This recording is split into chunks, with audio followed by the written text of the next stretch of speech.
Imagine this. You stand at the precipice of a decision, one that feels entirely your own. You've weighed the options, consulted your intellect, perhaps even sought advice.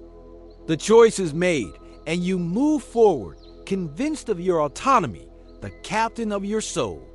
Yet a subtle, almost imperceptible current tugs at you, pulling you slightly off course, whispering a direction you didn't consciously choose.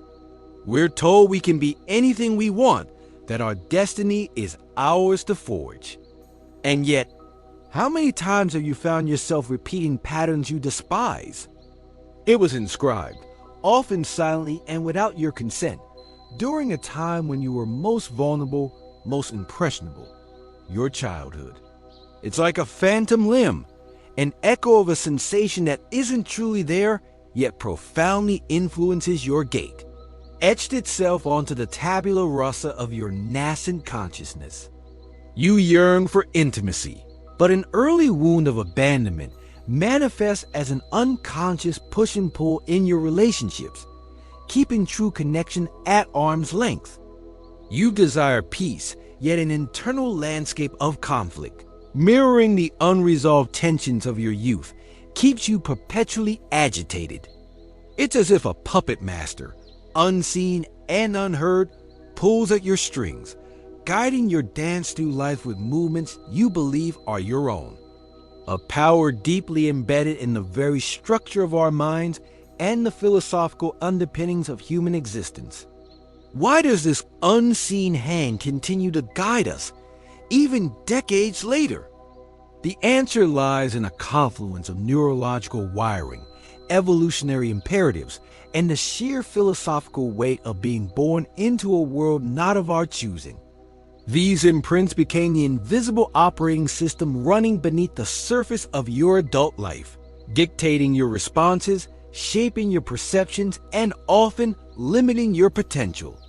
These aren't conscious choices. They are deeply grooved neural pathways, formed in the crucible of necessity. This is where Carl Jung's concept of the collective unconscious begins to resonate, not necessarily as inherited memories. We believe we are rational beings making conscious choices, but Schopenhauer might argue that our reasons are often just post hoc, justifications for urges and impulses that spring from a deeper, less accessible well, a well often poisoned or purified in childhood. The child's will, initially driven by basic needs, quickly becomes entangled with the external will of caregivers. It prioritizes efficiency.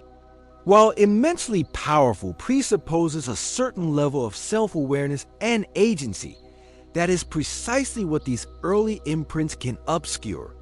How can one find meaning and choose attitude if the very lens through which one perceives meaning is distorted by unexamined childhood narratives? This isn't abstract. It's palpable in the pressure many adults feel to pursue careers their parents desire, or to avoid relationships that mirror their parents' struggles, even if those choices contradict their own authentic longings. These systems are not inherently malicious, but they are often outdated, inefficient, and profoundly limiting. If, as a child, you were repeatedly told you were difficult or not good enough, your adult mind, far from consciously accepting this judgment, will subtly seek out and prioritize information that confirms this deeply embedded belief. If your early environment was characterized by unpredictability, conflict, or a lack of consistent emotional safety, your amygdala might be perpetually on high alert, firing off warnings even in benign situations. We are inundated with ideals of success, beauty, and happiness that are often unattainable, breeding a chronic sense of inadequacy. These ideals often mirror the very aspirations and anxieties of previous generations, creating a collective echo chamber. A childhood where your voice was silenced might manifest as an adult fear of public speaking or an inability to assert your boundaries at work. Early experiences of scarcity might lead to an anxious accumulation of wealth, or paradoxically, to reckless spending as a rebellion against perceived deprivation. Your very identity, the story you tell yourself about who you are, is largely a narrative crafted from these early imprints. When you say, "That's just the way I am," you are often unknowingly referring to a set of behaviors and beliefs installed decades ago, not an immutable truth about your essence.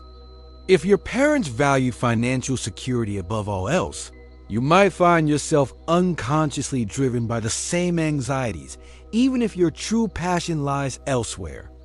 To remain unaware is to live a life dictated by echoes, a life where authentic choice is an illusion. It is to perpetually react to ghosts of the past, rather than consciously responding to the present. The weight of these unseen consequences isn't just personal. It ripples outwards, affecting your relationships, your contributions to the world, and the legacy you pass on to future generations. The path to liberation requires a radical shift, an unflinching gaze into the foundational layers of your being. The breakthrough isn't about eradicating your past, but understanding how it shaped you, and then, finally, choosing to write a new story. The time to reclaim your authentic self is now. This isn't a conspiracy. It's the natural transmission of values and coping mechanisms across generations, creating a shared blueprint for navigating life, regardless of its suitability for your unique journey. This constant state of low-grade anxiety manifests as hypersensitivity, irritability, or an overwhelming need for control. This is the pull of repetition compulsion, a Freudian concept that suggests we unconsciously seek to reenact past relational dynamics, hoping, this time, to achieve a different, more satisfying outcome. But without conscious awareness, we often just repeat the same dance, perpetuating cycles of frustration and disappointment. The unmet needs of childhood become the silent demands placed on adult relationships, leading to inevitable disillusionment. You might interpret a friend's delayed text message as rejection, or a colleague's constructive criticism as a personal attack, because your nervous system is primed for threat, echoing the vigilance required for survival in an unpredictable childhood. This isn't just being sensitive. It's your biology replaying ancient fears. A casual remark, a minor setback, even an imagined slight, becomes definitive proof of your inadequacy. Your brain, in its relentless pursuit of consistency, filters out contradictory evidence, dismissing compliments as flattery or successes as mere luck. This isn't a conscious choice to self-sabotage. It's an automatic function of a mind trying to uphold its earliest, most fundamental programming. You are not seeing the world as it is, but as your childhood taught you to expect it to be. They shape our default reactions, our emotional triggers, our subconscious beliefs about what we deserve and what is possible. They are the unseen forces that drive us towards particular partners, perpetuate cycles of self-sabotage, and keep us tethered to a past we often don't consciously remember. And the consequences of this invisible control are far-reaching, silently shaping not only our individual destinies, but the very fabric of society. The true cause of this unconscious inheritance is yet to be fully revealed. If a certain behavior or belief system helped the child navigate a difficult home environment, even if it was dysfunctional, the brain codes it as a successful strategy. Yet, how much true freedom do we possess when our very framework for understanding reality, our very emotional grammar, was largely dictated before we could articulate a single independent thought? The consequences of this unexamined inheritance are not abstract psychological concepts. They are the tangible limitations you face, the recurring frustrations you endure, and the missed opportunities that haunt your periphery. This silent architect of your life operates through a complex interplay of cognitive biases, neurological insights, and deep-seated cultural conditioning, creating an intricate web from which escape seems almost impossible. Sartre's call to embrace our radical freedom is profound, but it often overlooks the pre-existing scripts written by our childhood, scripts that make genuine, unburdened choice incredibly difficult. The bad faith Sartre speaks of our tendency to deny our freedom and hide behind external dictates can be seen as a retreat into these childhood patterns, a comforting, albeit constricting, refuge from the terrifying void of true self-creation. This wiring becomes the default, the path of least resistance. Was it born fully formed within you, or is it an internalized echo of a parent's constant disapproval, a teacher's harsh judgment, or even a sibling's relentless teasing? Aldous Huxley, in Brave New World, envisioned a society where individuals were conditioned from birth to fit predetermined roles. While a dystopian fiction, it serves as a stark metaphor for the unconscious conditioning we all undergo. We are not genetically engineered, but we are experientially molded. The hypnopedic conditioning of Huxley's world, where truths are whispered in the sleeping ears, finds its real-world parallel in the thousands of unspoken lessons, subtle cues, and emotional atmospheres that shape a child's sense of self and the world. This is why, even when we intellectually understand that a behavior is detrimental, the pull to revert to the old pattern can feel overwhelming. It's not a moral failing. It's a deeply ingrained neurological habit, forged at a time when those habits served a critical, albeit limited purpose. But as inherited propensities, a pre-programmed drive to categorize, to attach, to form patterns from chaos. For a child, what doesn't kill them often leaves scars that manifest as strategies for survival, strategies that become obsolete in adulthood, but remain stubbornly active. A child who learns that their needs are only met through extreme emotional outbursts might, as an adult, unconsciously escalate conflicts to feel heard. What if the struggle for self-mastery isn't merely about conscious effort, but about unearthing and transforming the very foundations upon which your identity was built? Their facial expressions, their tone of voice, their availability or absence, their reactions to the child's cries and joys, these aren't just isolated events. They are the initial data points that form the child's understanding of safety, love, threat, and self-worth. What if the key to true freedom lies not in adding new layers, but in dismantling the archaic structures that constrain you? This isn't just about a single decision. It's about the very fabric of your being, the relentless whispers that shape your desires, fears, and reactions. Consider a moment of profound anger. A trivial slight, a minor inconvenience, ignites a disproportionate inferno within you. Where does that intensity truly stem from? Is it merely the present stimulus, or is it a resonance with a long-forgotten sting, a feeling of helplessness from an age when you lacked the vocabulary, the power to articulate your pain? It's about the everyday, seemingly innocuous experiences that accumulated over years form the bedrock of your psychological architecture.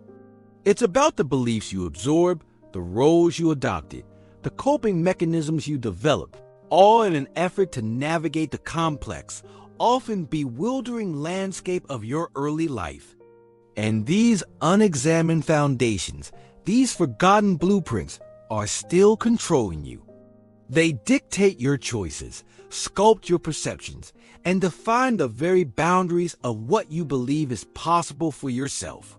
The question then becomes, if your childhood still controls you, how can you ever truly be free? The answer lies in venturing into the hidden recesses of your own making, a journey that promises to be both unsettling and ultimately profoundly liberating. The true rebellion begins when you recognize the change you didn't even know were there. A flash of unbridled ecstasy that is quickly tempered by a self-sabotaging thought, a quiet voice insisting that such happiness cannot last, that it must be paid for. These aren't conscious decisions, they're echoes. Why do certain criticisms sting with an irrational intensity, while others roll off your back? Why do some situations trigger an automatic retreat, a primal fear, even when logic assures you there's no real threat? You might intellectually dismiss it, rationalize it away, but the visceral reaction remains, a testament to a deeper unexamined root. Or perhaps it's the inverse, a moment of overwhelming joy that feels almost undeserved. This is the unsettling paradox. We're taught to believe in free will, in self-determination, in the triumph of the conscious mind. How many times have you reacted in ways you swore you wouldn't, only to feel a chilling sense of déjà vu, a replay of scenes from your earliest memories? The unsettling truth is that much of what you perceive as you, your personality, your default emotional settings, your deeply ingrained beliefs about yourself and the world, wasn't consciously chosen. Every subtle glance from a parent, every casual remark from a teacher, every unfulfilled need, every perceived slight, every moment of unqualified love or crushing neglect, you strive for success. But a deep-seated fear of failure, instilled by an overly critical figure, subtly sabotages your efforts. Could it be that the grand narratives of self-improvement and personal agency, while inspiring, often miss the profound depths from which our true motivations spring? This isn't merely about past traumas, though they play a crucial role. The unsettling grip of childhood isn't a mere psychological quirk. It's a profound testament to the formative power of our earliest experiences. Consider the infant. A blank slate, yes, but one designed for rapid absorption. An empty vessel desperately seeking to be filled with the necessary data for survival. From the moment of birth, the primary caregivers become the architects of the child's reality. Friedrich Nietzsche's assertion that what doesn't kill me makes me stronger is often misapplied. A child whose vulnerability was met with ridicule might build impenetrable emotional walls, even when genuine connection is desired. The brain, particularly during the critical developmental periods of childhood, is a master of adaptation. Arthur Schopenhauer's bleak but insightful view of human will as a blind, irrational force offers another lens through which to understand this hidden control. Their desires, their fears, their unfulfilled ambitions, their very anxieties are unconsciously absorbed by the child, becoming part of the child's internal landscape. Jean-Paul Sartre and his concept of existential angst highlight the inherent burden of freedom, the terrifying responsibility of choosing. Think about the persistent voice of an internal critic. Where did that voice originate? Even Viktor Frankl's profound emphasis on meaning-making and the freedom to choose one's attitude in the face of suffering the hidden problem. Then is this? We are navigating adult lives with operating systems designed for childhood survival. The invisible hand of childhood doesn't merely whisper suggestions. It actively sculpts your reality, often without your awareness. Consider the pervasive influence of the confirmation bias. Neurologically, this phenomenon is rooted in the amygdala, the brain's alarm system. Beyond individual psychology, cultural conditioning further complicates this hidden control. Societies often perpetuate the very narratives that constrain individual freedom, sometimes unwittingly, sometimes by design. Think about your relationships. Do you find yourself drawn to partners who embody traits of your primary caregivers, even the ones you disliked? The unseen consequences extend into your professional life, your financial habits, your health, and your overall sense of purpose. The urgency of escaping this unseen trap cannot be overstated. The realization that your childhood still dictates so much of your present can feel like a life sentence. A chilling sense of powerlessness might creep in, the weight of years of conditioning pressing down. But this is precisely where the radical shift in perspective begins. This awareness is not a condemnation. It is the key to your liberation. The rebellion against these invisible chains isn't about denying your past, but about understanding it so intimately that you can finally choose a different future. Nelson Mandela, confined for decades, could have allowed bitterness and resentment to consume him, perpetuating the cycle of hatred.